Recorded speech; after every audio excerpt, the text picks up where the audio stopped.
Well, hello again. Now we're coming up to the party season. There's going to be a lot of entertaining happening. And I want today to show you how to entertain quite simply without too much last-minute work. We're going to do a first course, a main course, and show some really nice party desserts. But first of all, the first course. And this is something that's very special and can be made well ahead of time, not very much last-minute fuss and bother.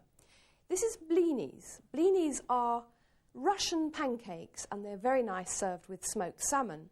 But first of all, we're going to make the blinis, and in my bowl here I've been sifting 6 ounces of plain flour, but this has to be strong bread flour because blinis are made with yeast. And then to that flour, you add another flour, 2 ounces of, this is buckwheat flour. It's a fascinating colour, it has a lovely kind of nutty flavour, and that's going to be sifted to join the rest of the flour. And Russian blinis are made with all buckwheat flour, but I find that's a little bit heavy, so I find if you use 2 ounces you just get the flavour, and the white flour gives a lovely light texture. So now to that I'm going to add a teaspoonful of salt, mix the 2 flours together, and then the next ingredient is yeast. And yeast nowadays is very, very simple and easy to use. You can buy it in a packet like this, and all you do is sprinkle that in, one little packet of yeast, which is sort of powdered yeast, which blends straight into the flour, so you don't have to mix it first. Now that's all mixed together, we're going to need some liquid. And we start off, the liquid I'm starting off with is actually this, which is a 200 ml tub of crème fraîche. Now, to the crème fraîche, I'm going to add milk, and I've got 8 fluid ounces of whole milk here, and that's been heated, but you've got to be careful when you're heating milk, because too much heat kills yeast. So what you need to do is heat it to the stage where you can put your little finger in and hold it there for a few seconds without any discomfort. And that's just about right, that one. So now I'm going to add the milk to the crème fraîche, and blend the 2 together, and then it has one more ingredient, and that is egg yolks. Now in the blini recipe we're using 2 egg yolks, which I've got separated here, and I'm going to add this to this, and the whites are going to be added a little later on.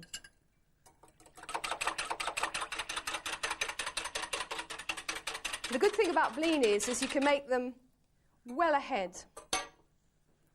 Now, that goes into the flour, and just whisk it in bit by bit until all of that has been blended with the flour. And what you end up with is a batter that's a little bit thicker than a pancake batter as we would know it, but a fairly liquid batter.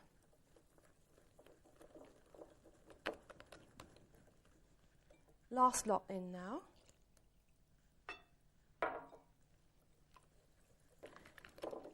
Now, when all that's thoroughly blended, what you have to do next is leave it aside for about an hour, and you cover it with a cloth, and you put it in a warm place. Or you could put this bowl inside, say, a washing up bowl filled with warm water, and that would keep it warm. And then we'll have a look at it after an hour. As you can see, after an hour, it begins to bubble. And I'm always reminded when I watch yeast in action of Elizabeth David's words. She wrote this wonderful book about yeast cookery and bread making. And she said that however many times she tried to describe it, at the end of the day, yeast was still a mystery. You couldn't describe how it happened. And I think she was right. So next, you whisk the 2 egg whites up to the stiff peak stage like this and incorporate the egg whites to the batter. Then, as soon as all the egg white is folded in, you can have some more time off, go away, leave it in a warm place again, covered with a cloth, and that will take another hour to be ready for cooking. Then, after the second hour, the fun really begins, because then you can actually make the blinis. And what you need to make the blinis is a good, solid frying pan. Now, you need the heat at medium, and then you need to moisten the pan. And the way to do this is 3 sheets of absorbent kitchen paper, and I've just rolled them up into a wodge, and I've got 1.5 ounces of melted butter here. And what I'm going to do is dip that into the butter and then just lubricate the pan, because that's all it needs. It doesn't need any more butter than that. And now we'll make our first blini. Take a tablespoonful of the mixture, pop it into the pan, and then put half a tablespoon on top of that. So 1.5 tablespoons for each blini. And then the blini will take about 40 seconds to cook on one side. You can tell when to flip it over because you'll find lots of little holes appearing in the surface. The bubbles, which we've been looking at, will begin to burst, and then it's time to flip the blini over. Right, now we're going to turn it over, flip it onto its other side, and then this time you count to 30 seconds. Now I know you're thinking, well, this is supposed to be simple. I'm not going to stand making blinis while my guests are waiting, but you don't have to, because they can be made early in the day, and then they can be warmed through in a low oven in foil. So the 30 seconds is just about up now. Lovely, fluffy, light blini. And what we're going to do with that is take it over to a cooling tray and allow it to cool off. This mixture will make 24 blinis altogether, but now I just want to show you another version, and that is, I'll just lubricate the pan again with the butter, and that is how to make mini blinis, because mini blinis have an important role in Christmas entertaining, and that is that they make good canapes. Half a teaspoon in first, followed by another half a teaspoon on top, and this time about 15 seconds this time before that's ready to flip over. And what you can do is serve them warm with smoked salmon and a little bit of creme fraiche and some dill, and they're lovely to serve with drinks. And for a first course, I would serve 2 blinis per person, and 1 pound of smoked salmon would be enough to top 16 blinis. Well, that was a very easy first course. Now I want to show you an equally easy main course. This is lamb braised in Beaujolais, and you start off by roasting some vegetables, and you can do that quite early on in the morning, very well in advance. And to do it, what you do is put a roasting tray in the oven with 3 tablespoons of oil in it and preheat it to its highest setting, the oven, so it's really, really hot. So the vegetables, when they go into the fat, will hit some very high heat. This is more or less the way we roasted vegetables in the summer. And what I'm going to do now is add some vegetables to that very, very hot oil. And whilst I add them, I'll tell you what they are. I've got in my bowl here half a pound of carrots, half a pound of turnips, 1 pound of parsnips, and 1.5 pounds of potatoes, and 8 shallots. The skins are on the potatoes, and you'll see that they've all been cut more or less into the same size piece. You'll also notice there are these little fellows here, which are garlic cloves, and they're going in actually whole in their skins, 3 garlic cloves. Now what you do is just turn them around in the oil so they all get a good coating, and then give them a seasoning of freshly milled pepper and salt. Then you put them back in that very, very, very hot oven and pre-roast them for about 25 to 30 minutes until they become nice and toasted at the edges. So they're approximately half an hour in the oven, but you do need to turn them over at half time just to get them toasted on all sides. And this is what they look like when they come out of the oven. And as I said before, you can prepare this well in advance and just let them get cold and put them in with the lamb later on. And I'm just going to show you what to do with the lamb now. You need to have a good large roasting pan or braising pan, because you need room for a leg of lamb, which I've got here, and room for the vegetables to go round the edge. And this is now going to go into an oven preheated to the same temperature as the vegetables were, that is to its highest setting. But first of all, you put a little bit of olive oil, about a tablespoonful, over the surface of the lamb because this helps to give it a nice colour. And lamb at this time of the year, which is bigger, as you can see here, more mature, responds really well to braising. And that's what's going to happen. It's going to be braised. First of all, I'm going to just put some seasoning, salt and freshly milled pepper, and then it gets an initial cooking at that high temperature for just half an hour. Pop it into the oven and leave it there for half an hour. Then after that initial 30 minutes cooking at a high temperature, remove the lamb from the oven and immediately turn the temperature down to gas mark 3 or the equivalents. And the next stage is to place the roasting pan over direct heat, and now it's going to have the Beaujolais. So you just pour the Beaujolais round the lamb, and I'm afraid it's going to be a whole bottle. But believe me, it's worth it, and it's going to serve 6 or 8 people. So that's really not very much Beaujolais in the end. Pour the Beaujolais round the lamb, then just sort of baste it a bit to start giving it some moisture on the top. And then I'm going to add some herbs, and I've got a teaspoonful of chopped fresh thyme leaves here. I'm just going to scatter those over the surface of the lamb. And I've also got a teaspoonful of bruised, chopped rosemary leaves as well to give a nice flavour. Then we're going to return it to the oven for an hour and a half, slow cooking. But first of all, I'm going to give it a lid. And the lid, in this case, is going to be a tent of foil. So you take a large piece of double foil, make a little tent round the lamb like that, and then back it goes into the oven to sit happily and leave you to do other things for 1.5 hours. Then the only work you'll be required to do is, after 1.5 hours, just add the prepared vegetables and then just add a few sprigs of herbs. I've got a bay leaf here, a couple of sprigs of rosemary, a couple of sprigs of thyme. And what I'm now going to do is recover that with the foil and tell you that you're now free for yet another 1.5 hours as that goes back into the oven. Now the final bit of hard work for you is just to finish off the sauce. You remove the lamb to a warm serving platter, put the vegetables round it, cover it with foil, let it relax, then you just put all the juices into a saucepan like this, let them bubble and reduce just a little bit, and then you add, first of all, a heaped teaspoonful of red currant jelly. Give that a little whisk into the sauce.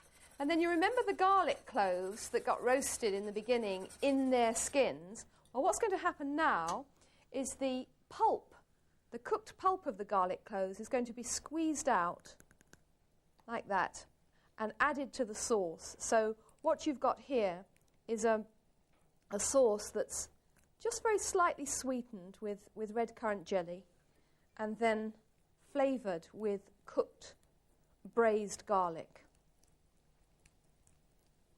There we are. Now just give that a final whisking and your lamb in Beaujolais is all ready to serve.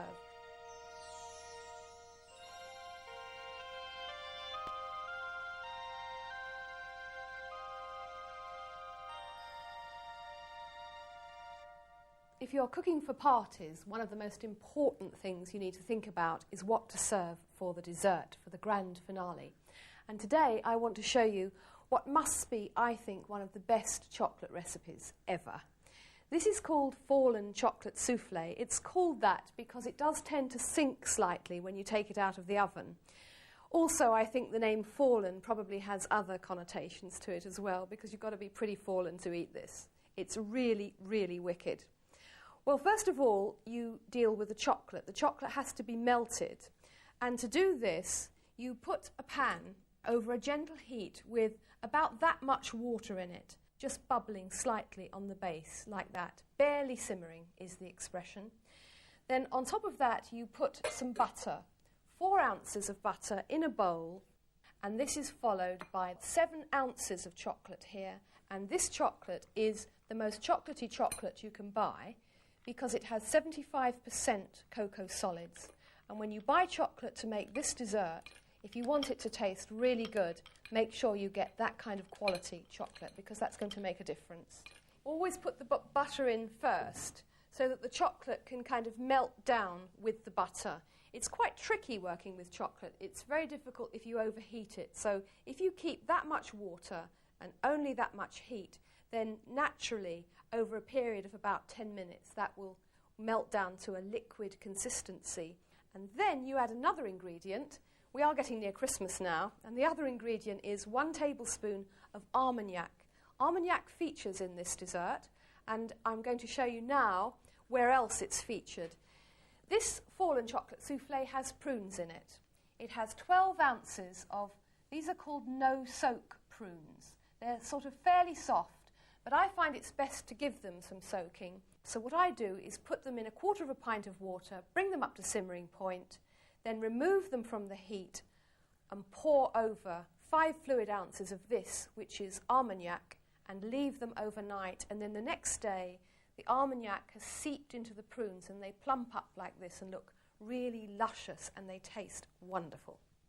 Now, to make the chocolate souffle, you start off in a mixing bowl, 4 egg yolks and 4 ounces of caster sugar, and it needs to be whisked until you get ribbon trails falling.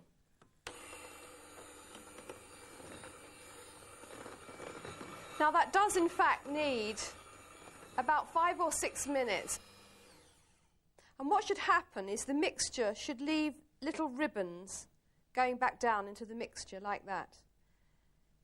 Then the next thing you need to do is remove the beaters from the whisk, and they've got to have a good thorough washing to beat up the egg whites. But before you beat the egg whites up, go and see how the chocolate's doing.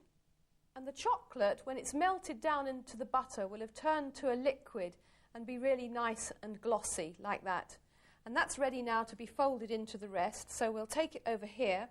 But first, that very, very important ingredient, which is Armagnac. So 1 tablespoon of Armagnac, and then that is going to be added to the rest of the mixture. Then as soon as the chocolate is folded in, we're going to add some of the prunes, and I've counted out 18 prunes and sliced them in half, and they're now going to be folded in so that the mixture, the souffle, will have lovely squashy, squidgy lumps of Armagnac prunes in it. And now, the next stage of the recipe is to beat up the egg whites. Now, you don't want the egg whites too overbeaten, just to that sort of soft peak stage like that. And then what you do to fold them in is take 1 tablespoon first of all, like that, and just fold that into the mixture to loosen it. Because what happens when you add the chocolate to the egg mixture, it thickens up. So if you add this 1 tablespoon of egg white first, that softens it up and makes it easier to fold the rest of the egg whites in. So as soon as all that white has gone, we'll start to add more. And folding is just folding and cutting movements like this, moving the bowl around, cutting through the mixture with the spoon, and then turning it over. Right, now the mixture is actually ready to go into the baking tin, but I'd just like to tell you a little bit about that first of all. It does need a lining, but lining is a little bit easier these days because now you can buy rolls of ready-cut lining paper and base papers that are already cut to the right size. Now the size we're using today is an 8-inch, and this is a spring-form tin. And what I'm going to do is, first of all, put the side lining in, and you just fold the corner over, like that, the edge over, snip it with the scissors all along, and then it'll fit inside the tin very, very easily, like that. Then take the base paper and pop that in on top, and now the tin is ready to have the mixture. So in goes the mixture next, using a spatula. And the oven temperature to cook this is gas mark 3 or the equivalent, and it'll take about 30 minutes to cook. So here it is. Why is it called fallen souffle? Well, the reason is that when it's cooking, it puffs up quite a bit, and then when you take it out of the oven, it sort of sinks back down. But now it's going to have a sauce to serve with it, and the sauce is very simple. If you remember the prunes, I took 18 out of the quantity, but the rest have been pureed in a food processor, or you can use a liquidizer, to a puree. And now I'm going to add this, which is 5 ounces of creme fraiche. And just fold that into the prune mixture. Now, if you can't get creme fraiche or you don't want to use it, you can use lightly whipped double cream. And that goes for all the recipes I use with creme fraiche. But I actually think the lightness of it and that slight acidity adds something extra to recipes, and that's why I use it. Now, don't fold it in completely. What you want is this lovely sort of marbled effect of cream and prunes, which looks very, very pretty. There we go. Now we're going to cut it, and I'm going to show you what it looks like inside. And if you're one of those people who really enjoyed making truffle torte, and now you've got a bit bored with it, time to move on. I think this is even better than truffle torte. And watch the portions, because it is very, very rich, so not too big a portion. I think this altogether will feed probably about 8 to 10 people, even if they are chocoholics. This is quite rich. So there we are.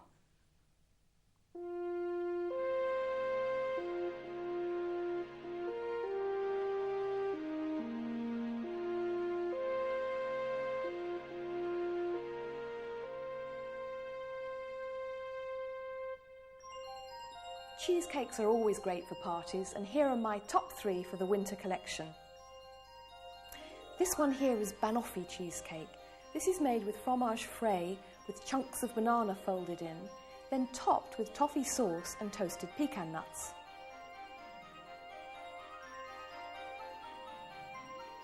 This is a lemon ricotta cheesecake, very light and fluffy, and served with a confit of lemons, so it's very lemony.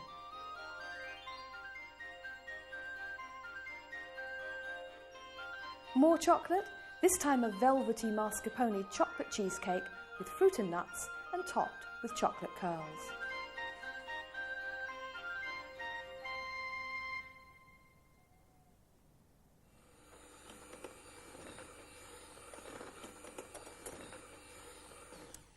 These egg whites, 2 egg whites, beaten to the soft peak stage, are going to make that famous Italian recipe called tiramisu, which in English really is coffee trifle. And now I'm just going to switch the egg whites around for this, which is the main ingredient. It's a wickedly wonderful ingredient, and it's called mascarpone, and it's thick Italian cream cheese. It's absolutely divine. Now, when it comes out of the tub, there's 8 ounces there. It tends to be rather stiff. So first of all, I'm just going to break it down with my whisk to soften it. And then in my jug in front of me, I've got 3 egg yolks, and the egg yolks have been beaten with 2 ounces of caster sugar for 3 minutes. And you can see there's hardly any egg yolk colour there. That's because all the air's been beaten in and the colour has gone, and so they're really pale. So that's how you need it to look. And that goes in with the mascarpone, and I'm going to switch on again and just blend all that together. And then as soon as that's thoroughly blended, I'm then going to incorporate the egg whites.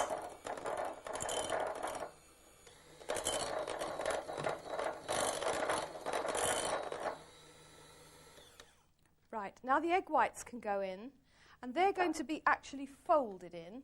First of all, take 1 tablespoon of egg white and slacken off the mixture so it makes it easy to fold, and then fold in the rest. And if you're using raw egg yolks, as I am here, and you're worried about using them, then don't give tiramisu to very small babies or very old people, but that's only if you're worried. Now the rest of the egg whites, and that'll be ready. Just use folding, cutting movements. And what you end up with is a beautiful, light, foamy mousse mixture. And there it is. Now the next stage of the recipe is the coffee. And you need 1/4 pint of very strong coffee, and I've got this lovely little espresso machine. I love espresso coffee, and it happens to make 1/4 pint.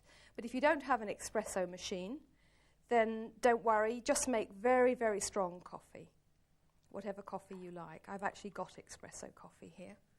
And then to the coffee, we're going to add another ingredient. This is 3 tablespoons of dark rum. And then the next ingredient is chocolate, dark bitter chocolate, 2 ounces altogether. And what you need to do is chop it into shreds like this, very, very thin shreds. And then when you've chopped the shreds, you just go across with the knife like that, so you've got even smaller shreds. And 2 ounces altogether. Now, you can make tiramisu, if you like, in a large 3-pint dish. But I think it's nice to serve it in individual servings. So I use 6 7-fluid ounce glasses. The next ingredient are these. And these are called boudoir biscuits. And for this recipe, you need 24 of these. And what you do is you break them in half. They're quite crisp. Break them in half, and then just dip them into the coffee and rum mixture. And start off by, they go soft very quickly, so don't leave them in too long. Start off with 3 pieces in the base of your glass, like that. And then you take a tablespoonful of your mascarpone mousse mixture and put that on top. Then you have a sprinkling of chopped chocolate on top of that. And then you put more biscuits in. Another tablespoon of the mascarpone mixture on top. More chopped chocolate over the top of that, giving it quite a good covering. And then finally, we're going to have a sprinkling of cocoa powder, and that is Italian coffee trifle or tiramisu. Well, I hope you'll enjoy those entertaining and party recipes as much as I do, and I hope you're going to come back and join me again next time when we'll be cooking some cold weather comfort food and casseroles.